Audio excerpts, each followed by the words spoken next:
ఉగాది పండుగ విశిష్టత. ఉగాది అంటే యుగానికి ఆది అని అర్థం.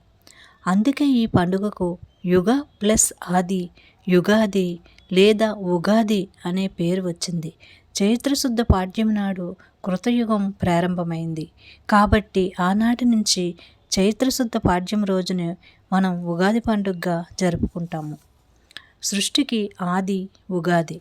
చైత్రశుద్ధ పాడ్యం నాడు ఈ విశ్వాన్ని బ్రహ్మదేవుడు సృష్టించాడు. కాబట్టి బ్రహ్మ సృష్టి ప్రారంభమైన సందర్భంగా ఈ ఉగాదిని జరుపుకుంటారు.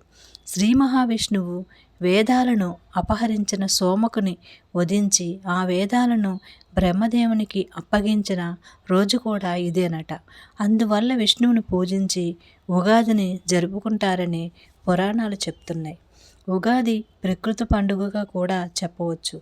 ఎందుకంటే వసంత ఋతువు ప్రారంభంలో వచ్చే ఈ ఉగాది పండుగ ప్రధానంగా ప్రకృతి పండుగ.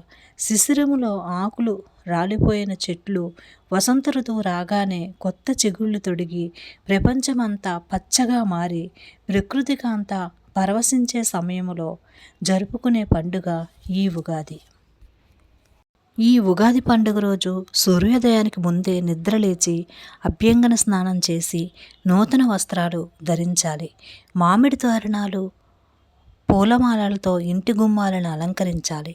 పూజా మందిరాన్ని శుభ్రం చేసుకుని ఈ పండుగ రోజు ముందుగా గణపతిని, మన కులదైవాన్ని లేదా మన ఇష్టదైవాన్ని ప్రతిష్ఠించుకోవాలి. దీపారాధన చేసి అష్టోత్తర శతనామావళితో ఇష్టదైవాన్ని పూజించాలి.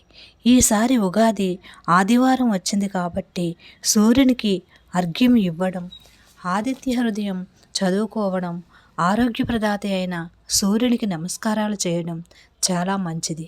ఉగాది పండుగలో ప్రధానమైనది ఉగాది పచ్చడి.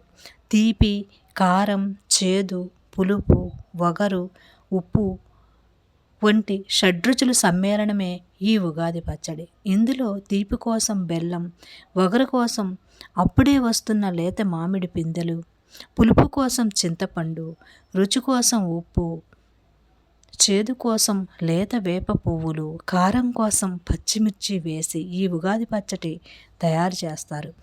ఈ పచ్చడి చేయడంలో అంతరార్థం ఏమిటంటే ఈ సంవత్సరం అంతా మన జీవితంలో ఎదురయ్యే కష్టసుఖాలను సమానంగా స్వీకరించగల స్థితప్రజ్ఞతను అలవర్చుకోవడమే.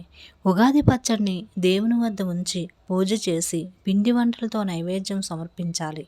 తరువాత కుటుంబ సభ్యులంతా మొదట ఉగాది పచ్చడి తినాలి, తరువాత భోజనం చేయాలి.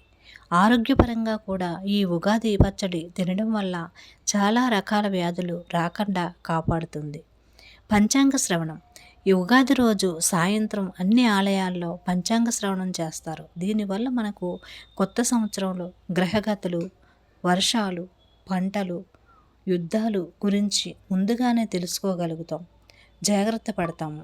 ఈ ఉగాది అందరి ఇంట ఆనందాలు నింపాలని కోరుకుంటూ అందరికీ శ్రీ విశ్వావసు నామ సంవత్సర ఉగాది శుభాకాంక్షలు.